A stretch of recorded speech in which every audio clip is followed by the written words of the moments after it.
Welcome to Stiltsville, which is a lot more colorful and interesting than it was in Driver 3, or Drive 3R, or Drive 3er.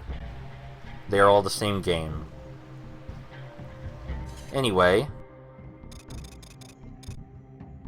in spite of this level being packed with enemies and looking really long and complicated, it's fairly simple and might be one of the shortest levels. Like, maybe a lot less short if you don't have everything fully upgraded, but you really should. I showed you how easy it was.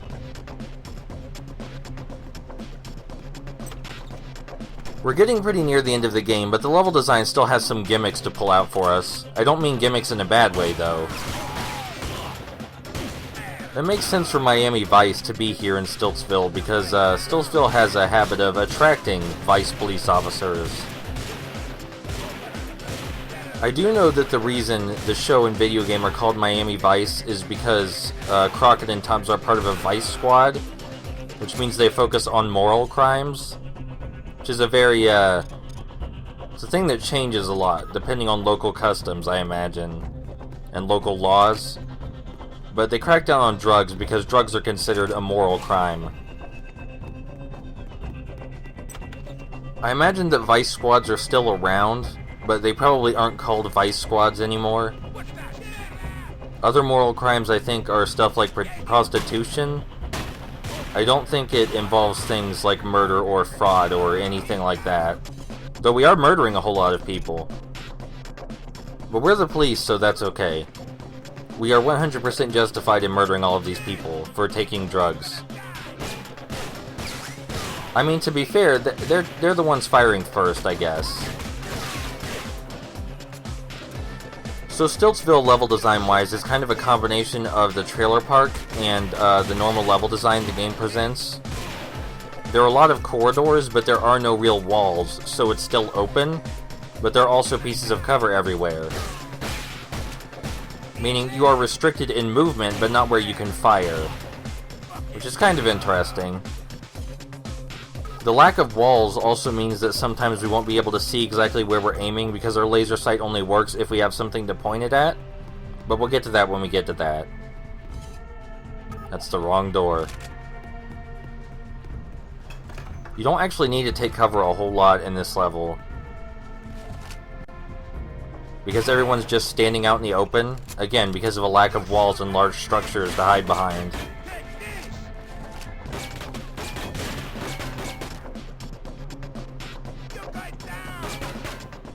They also just run out in the open, as has been established since the very first stage. But I mean, they're out in the open by default now. I want to see someone with a significant amount of wealth turn Stiltsville into like a fortress. Just get armored plating for all of the individual shacks and attach cannons. Get some torpedoes up in here. Take hostages so that way they can't just blow the fuck out of it. There you go, villain stronghold. I don't know how you would put the armor on the shacks without the police taking notice, but that's not my business. You figure out how to do that. I'm an idea person. I guess there's also the issue of food. Maybe you could go fishing. I don't know. Look, maybe this wasn't the best idea. Guess I've got a lot of blueprints to destroy.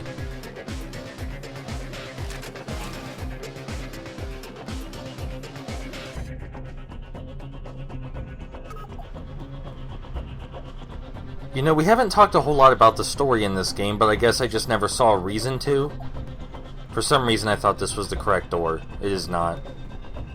I mean, the story's not broken or anything, but it's as simple can be, really. There's no ambition here, which means it's kind of impossible to screw up. But on the bright side, you know, it's functional. There are reasons we're doing the things we're doing, and the reasons make sense. In context with the game world, I mean. I finally looked at the Wikipedia article for this game, after playing it for some odd 10 hours and trying to record it. Also, here's another area where there's a balcony and we have a really good shot at some goons. You can actually see down there is an area we've already been before. And I thought that was neat. I always like being able to look back at places we've been. But I finally looked at the Wikipedia article for this game, and it turns out it is a prequel to the movie that came out the same year. I did not know this. And I don't think anything that happens in this game is important to the movie in any way.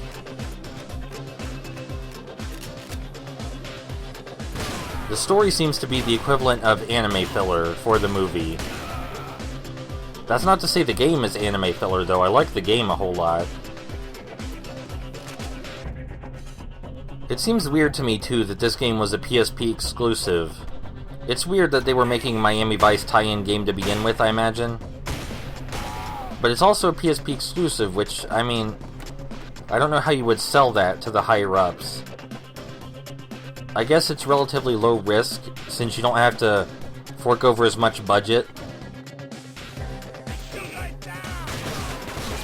And I applaud them for resisting the urge I presume they had to just port this game straight to the PS2 without any changes.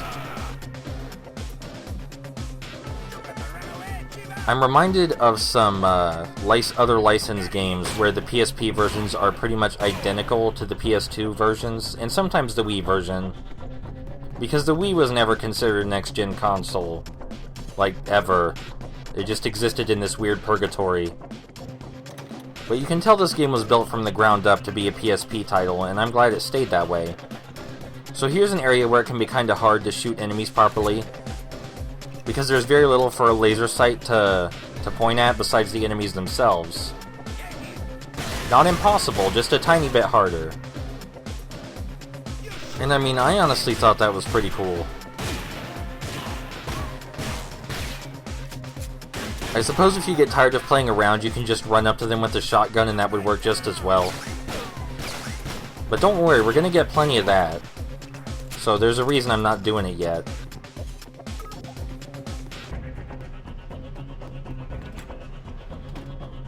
All of the enemies in this room are packed into the right side, across the other side of the boat. And if we get too close, we'll be met with an absolute storm of bullets. So we're just gonna get a little closer, as slowly as possible. There's not a lot of places to take cover, not a lot of safe places at least. And we don't want to risk just running over there. Thankfully, the boat itself can absorb quite a few bullets, depending on how we position ourselves. I suppose this is the most difficult room in the level, really. But we have so many health kits that we could totally just run up and shoot them all with the shotgun.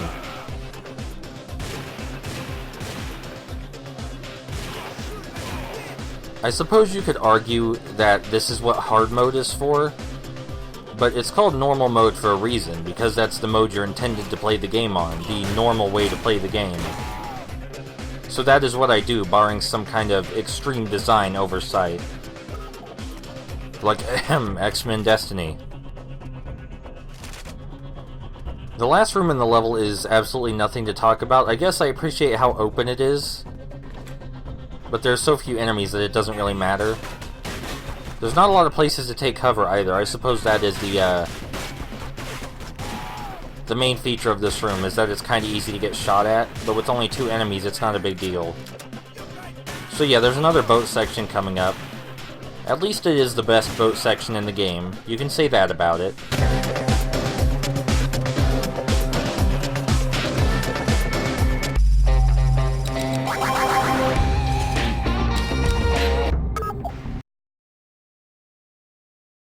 So they got a boat full of coke coming in.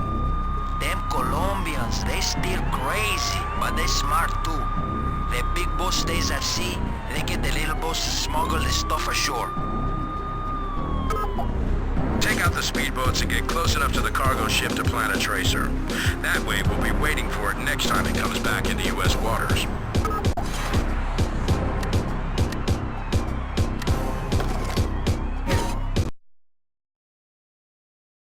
Welcome to the game's final boat section, which honestly is only about 2 minutes long, even your first time through. So it's not that big a deal. You can watch though as we color in the water with our boat. I didn't even notice the textures did that. I mean, I guess you can't blame the game too much. This is a relatively large area.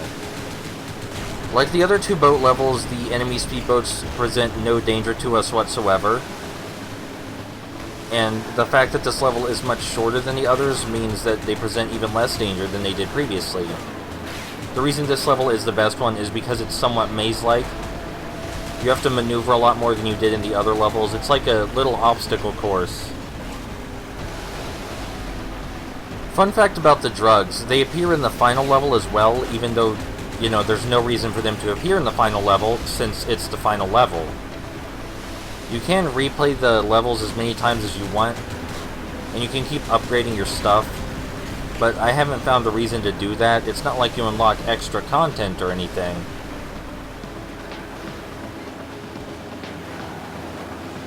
As much as I like this game, I don't think it's like Bayonetta, where the first time through is just the first time through, and there's so much else to discover.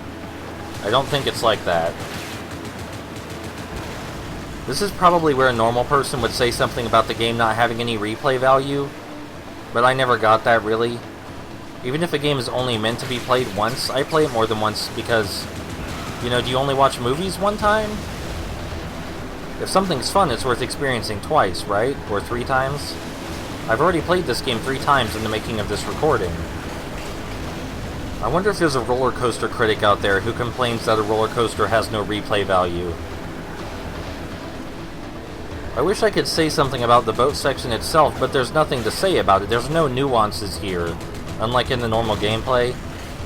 The boat turns and handles perfectly. It's like it reads your mind, and you just hold down the shoot button whenever something's in your way. So, yeah, there's nothing to talk about. But we're done here anyway.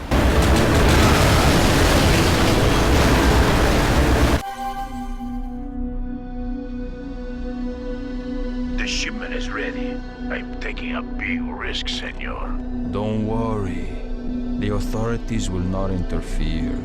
Very well.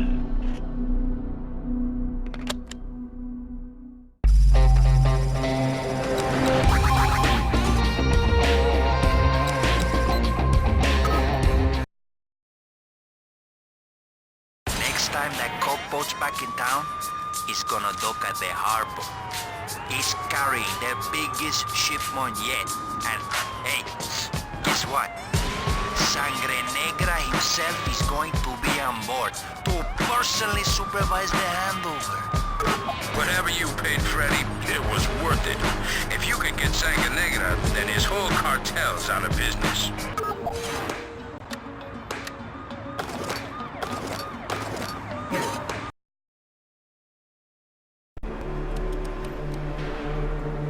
Yeah, it's me.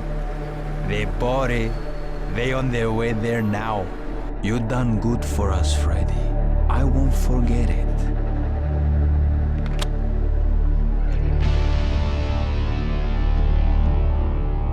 Freddy Louise is off the payroll, so go give him his pink slip.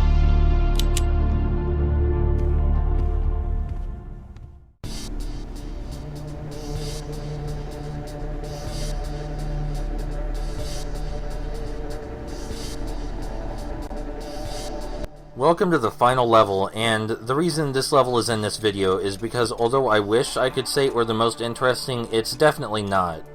That's not to say it's bad. So security cameras right near the start in a room packed with enemies, and we have to choose whether we think it's worth it, and I don't. I don't think it's worth it. We're just gonna go head along the main path. So the thing about this level's design is that the enemies are packed so closely together, especially in the start, that it's impossible for you to be as tactical as you would be otherwise. That doesn't mean there aren't plenty of opportunities to take cover, but the enemies are just so close to you all the time that that's not always going to work out in your favor. Especially in this opening part where there's a big maze with a lot of corners where you can't really see anybody. That guy ran really far away, and we're just going to leave him alone. Yeah, we're just gonna leave him alone.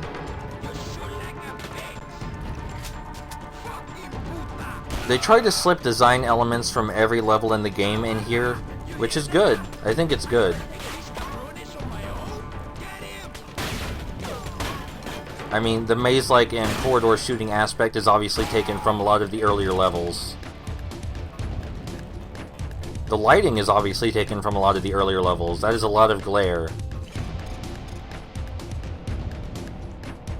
I always miss that first aid kit right behind us. It's okay though, we don't need it. This level is just basically a big gauntlet to test your endurance. I mean, you can see how many enemies are up there near the end. It's a lot. But we're gonna make it through just fine. If you have even a basic grasp of the game design. Even if you don't have a basic grasp of the game design, all you need to do is remember how to take cover. But if you don't mind, I'm gonna skip to when we're just a bit closer to the boat. So for this bit, you're going to be seeing me doing a whole lot of run and gunning, which is probably not the way the game was intended to be played. But I know the layout of this level well enough that we can manage it without losing too much health. This section is a lot more open, as you might have noticed, than the cargo container maze we were in previously. It's not as open as, say, the trailer park was, but, you know, it's close enough. Close enough. There are not a lot of great places to take cover here, which works to our advantage, really, because the enemies have no idea where to take cover either. We're not on the actual boat yet, but we will be in a moment. Hey, a bathroom. There are a lot of explosive barrels next to this single enemy, but instead of using them, we're just going to shoot him right in the chest with our shotgun, because that's more satisfying. There is an enemy up on the boat next to the stairs that hides himself pretty well.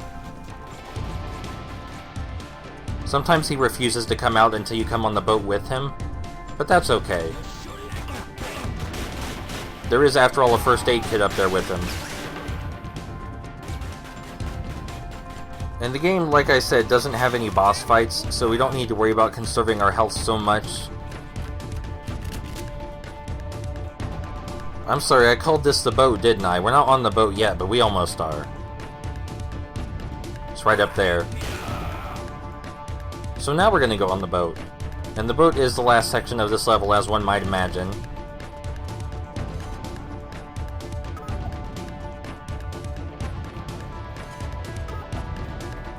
The first thing we see upon getting up here is a really narrow hallway, with enemies at the end, and we need to run for cover. Excuse me, sir, maybe if you just aimed your gun slightly further up?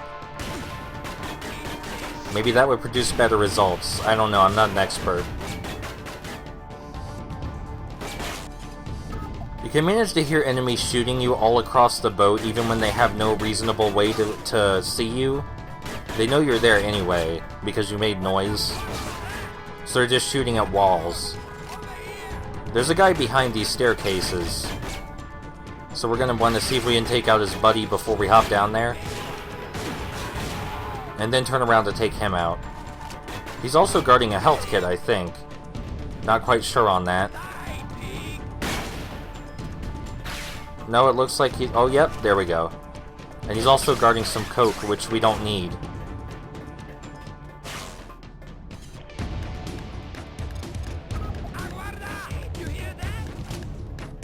Way up there is where Sangre Negra is. We're getting pretty close now.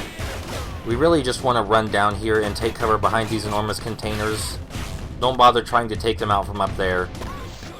They're too well hidden. There's a lot of places to take cover here, so there's no real danger.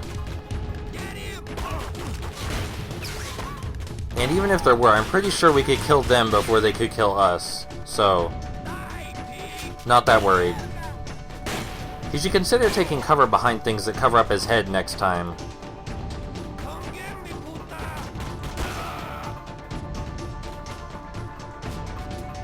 Alright, we're approaching the final section of the level. Right after I get this flash drive. That we're never gonna look at. Ever. Get over it.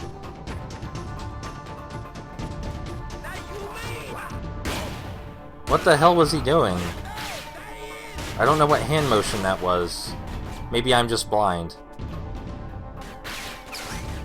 It appeared that he was going to throw a grenade, but grenades are not a thing in this game. Which is fine by me. I think that would really mess with the design, since it is primarily cover-based after all. That guy took like 3 shotgun shells to the torso. Though I suppose Deep Black was also very cover-based, and grenades in that game were useless. I really doubt that they were intentionally useless, though.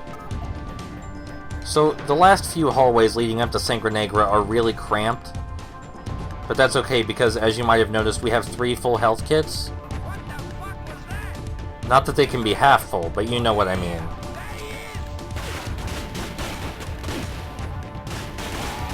I don't know if it's safe to be just shooting guns everywhere in here. I'm not an expert on boats or anything, though. Maybe it's perfectly safe. Man, we're losing a lot of blood. When I first played this game and found out drugs were a pickup item, I thought maybe you could use them on yourself for various effects. That would make sense with the game world. But that's what I thought, that's what came to mind. And it really just makes me want to play Narc. Granted, Miami Vice the game is a lot better than Narc. Does that count? Is that another crime drama third-person shooter? Yeah, there you go. Also 25 to Life, I think that's one. Go play those. State of Emergency 2 was a third-person shooter that had nothing to do with the first game, which was more of a beat-em-up. I suppose you could go play that if you wanted, but you don't want to. Nobody but me wants to do that. You should go play Miami Vice the game, though. It's actually pretty good. They cram a lot of dudes into this single hallway, but really it's too little too late. We're effectively a one-man army. I guess we're a two-man army, but I don't see Tubbs anywhere. I suppose we could have chosen Tubbs at the beginning, and normally I would have, but I really like Crockett's hairstyle. It's just pretty good. That reminds me, another third-person crime drama shooter, Made Men, came out the year after this in 2007 on the PS2. Looks ugly as hell. It looks way uglier than this game. And the hair in it just looks so nasty. But anyway, there you go. We're done. Freeze! Move! Down on the ground! Drop your weapons! I said down on the ground! Nobody move! Me. Assume the position! Down on the ground now! Enough! I'm sure these gentlemen will come to some arrangement.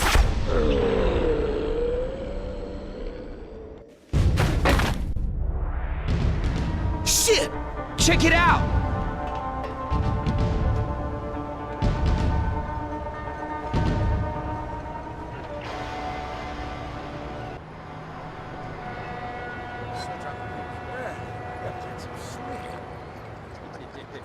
Crockett, Tubbs, over here.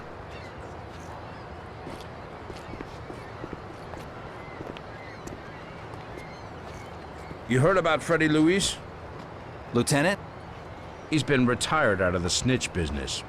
Dade County Sheriff's Office pulled him out of a dumpster an hour ago, with double tap shots to the head. Close range, too. Up close and personal style.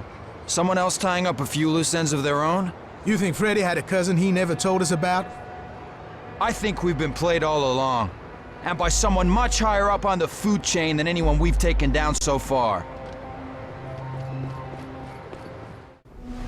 Yes, all of them. The Haitians, Sonderman and his people, and the Sangre Negra cartel. We'll sell the dope and the crystal meth franchises to the highest bidder and keep the coke action for ourselves. They'll be pissing blood down in Colombia when they find out what we've done and how we've done it. What about those 2 cops?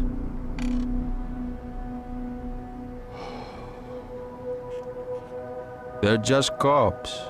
When have cops ever been a problem for us?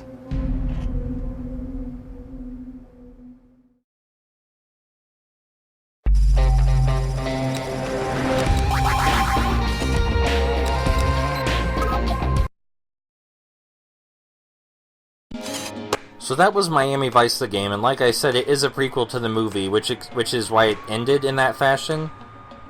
But that's the whole thing, and I thought it was pretty good. It was clearly built from the ground up to be a PSP title, and it shows. And Rebellion are really good game developers, and the game design is, it's spot on. It's not too ambitious, but it achieves what it sets out to do. And what it sets out to do isn't shitty. So, we killed about a week. We have a couple more to kill before things get back to normal, but, you know, I can find things to play. Absolutely. And I'm glad I got the chance to play this. Thank you all for coming, and I'll see you soon.